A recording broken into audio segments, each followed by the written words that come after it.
In a dreaded land amidst a gloomy cave, there lives a sage of fury and grace. His stance is strong, his sight ablaze, but he sings a song of peace beyond the days. Hello and welcome to Monk InDepth, a series where we explore the secrets of the sage and use it to excel our gameplay. In this episode, we look at the best monk build in non-seasons for patch 2.30 discovered by Quinn69 and the Diablo community. The goal of this video is to not talk about the basics of the build, but to explore the minute details that will help you to push the highest of the greater rift.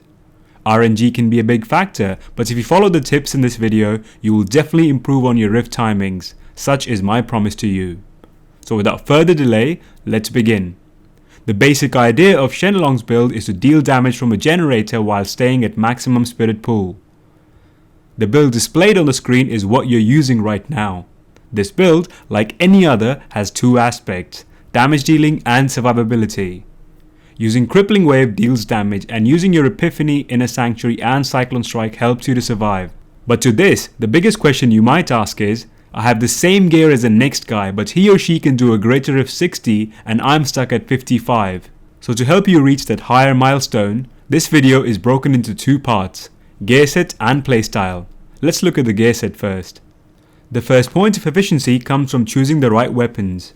Of course the answer is Shenlong's, but it's important to know where which one goes. You're required to get cooldown reduction on both pieces, but remember to have life on hit on one piece to help you survive greater rifts. This means that the piece without life on hit will either have attack speed or percent damage, and this should be your main hand weapon. This will let you deal more DPS because of the high roll damage held by this item. So in short, life on hit weapon should be an offhand and DPS weapon on your main hand. Next up are your bracers. You're required to use Spirit Guards and Ancient Path and Defenders by wearing one and cubing the other. So what's so complicated about that? Well, it's all in the legendary property. If your Spirit Guards have damage reduction lower than 38% or so, you are better off cubing them instead of wearing them. The reason being, Ancient Path and Defender's legendary roll varies between 9 to 11%, which is a small variation compared to 30 to the 40% of Spirit Guards. So do take notice of this. Balancing your all resistance is crucial in Greater Rift as you deal damage by standing, which means you take a lot of elemental damage. So to come out unscathed in a fight, remember to have secondary resistance on every single piece of gear. Since you're limited to having very little all resistance on your gear piece, the passive Harmony will help you tank up and reach a respectable 1200 all resistance simply by stacking secondary resistance. So here ends this section about gear set.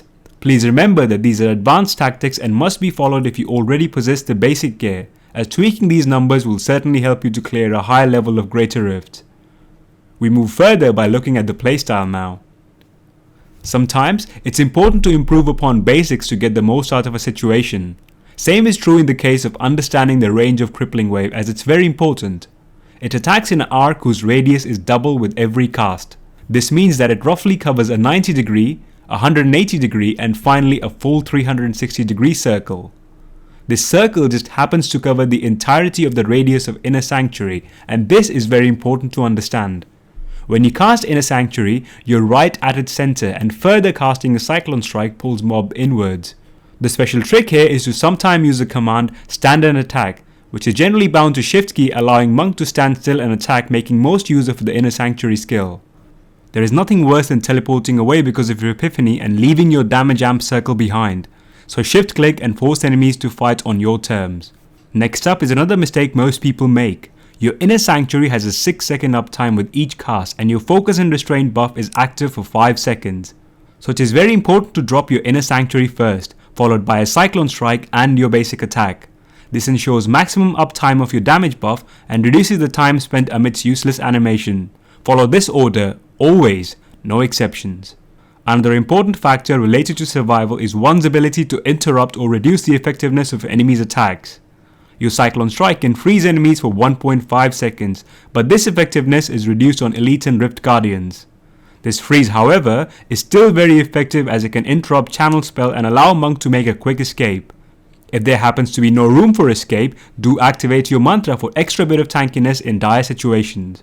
Next topic is more of a side effect of this build rather than a feature, and that is restriction of movement. Since you don't use Dashing Strike, the only way you can escape a bad situation or travel from one small pack to the other is by using Epiphany. So use it not only for tanking but also for quick escapes and maneuvers. The final point is regarding the RNG of Rift. It is not possible for players to control what density and type of rift they get, but you can increase your odds of success by picking the right place to fight in a rift. Rather than engaging less than 10 to 15 enemies, bring them all together in an open area not surrounded by walls.